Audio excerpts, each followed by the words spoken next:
Chintamani Ganapati temple. ఈ temple entry చాలా గ్రీనరీగా ఉంటుంది. మీకు అది ఎంట్రీలోనే తెలుస్తుంది.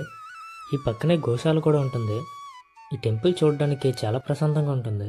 ఏ గోల హడావిడి లేకుండా చాలా పీస్ఫుల్గా ఉంటుంది. అలా ముందుకొస్తే ఇక్కడ గణపతి వనం కూడా ఉంటుంది. అక్కడ చిన్న చిన్న గణపతి విగ్రహాలు కూడా ఉంటాయి. వాటి కింద శిలాపలకల రూపంలో వాటి విశిష్టతను కూడా చెక్కి ఉంచారు. వీటిని దాటగానే మనం దేవాలయానికి అయితే చేరుకుంటాం. ఈ టెంపుల్లోని స్వయంభూ చింతామణి గణపతి అయితే మనకు దర్శనం ఇస్తారు. ఈ టెంపుల్ బయట మాత్రమే కాదు, లోపల కూడా చూడడానికి చాలా బాగుంటుంది. అంతేకాకుండా ఈ టెంపుల్లో 21 పత్రులతో భక్తుల చేతుల మీదుగానే పూజ చేసుకునే అవకాశం ఇక్కడ ఇస్తున్నారు. దానికి 100 రూపీస్ ఛార్జ్ చేస్తారు. ఆ పత్రులనిచ్చే మొక్కల్ని కూడా ఈ టెంపుల్లోనే పెంచుతున్నారు. ఈ గుడి బయట చాలామంది భక్తులు వారి పేరు రాసి ముడుపు కట్టి 18 రోజులు దీక్ష చేస్తే కోరుకున్న కోరికలు నెరవేరుతాయని ఇక్కడ నమ్ముతారు.